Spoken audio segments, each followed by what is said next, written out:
Hello, Super Studs. This is Meant to Achieve, the place where athletes go to think straight, get focused, and achieve their goals. I'm Griff Joyce and I own the place, and this is video blog number 1 on the topic of what makes them so great. So we're talking about things that will separate your teammates from you as you're trying to make or start a team. Well, make a team or start on a team. So coaches can be finicky, quirky little people, and we're looking for the things that change their opinion from you to them. What makes them so great? So today we're talking about stats, facts, and inarguables. So let's talk about what those words mean first. An inarguable means that what you're talking about can't be, or at least shouldn't be, being argued. It is inarguable.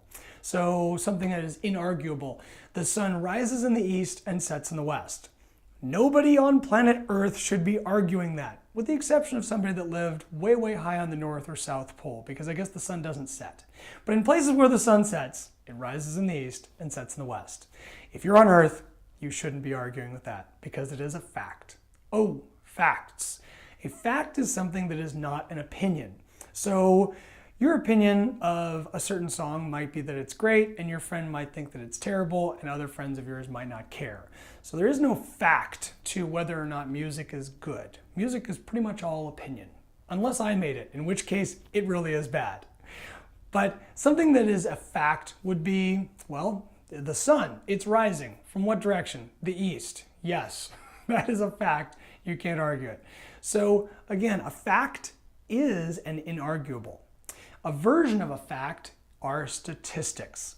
Now, statistics, if you haven't played on a high level or an older team, like I'd say somewhere in high school is probably the first place you'd see stats on a regular basis. Statistics are things that, say, baseball players are really enamored with. So versions of statistics, if you're playing, say, baseball, is if you get a hit, that is actually called statistically a hit. I know, pretty heady stuff, huh?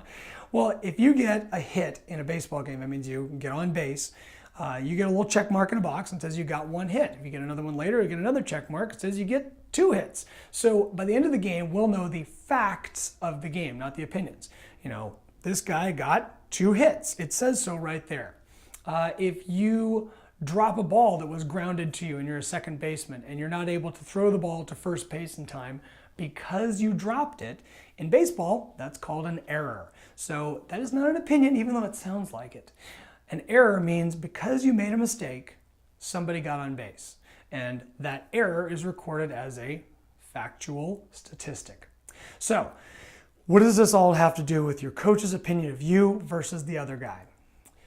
A statistic is something that some coaches really like to look at to kind of determine how they feel about certain kids. I myself have been coaching for well over 30 years, and there are times I just can't figure out who to put in the game, so I'll look at the stats, the statistics, to see who's doing better that day, or who's doing better currently against this team, if we're playing a team that we play again and again and again. So when you're trying to figure out the difference between you and somebody else, one of the valuable tools you can use are statistics, okay? And if you don't use them, your coach probably is. So you got to know that about your coach, that they either like or don't like statistics. And again, some statistics are being held in your coach's head. They may not publish them, they may not make them public, or they may not even have them down on paper. They just may think they have a great idea of what your stats versus the other guy's stats are. Regardless, this is one of the ways they're separating the you from the them. Now, your coach may be crazy. Your coach may have totally inaccurate stats because they take them wrong, or they're all mental and they just like the other guy more and so they remember them better. I don't know.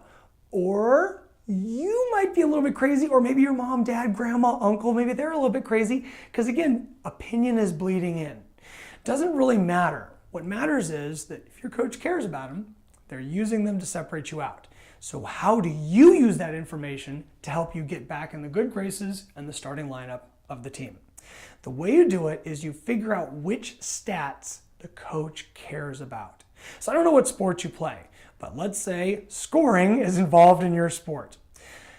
If Bob scores more than you, and the coach is constantly talking about it, then that's going to lead to the coach liking Bob more. Now, you may be really good at setting up scoring or assisting scoring. Assists are, by the way, a statistical thing in many sports. You may be really good at setting people up to score, but not so hot at scoring.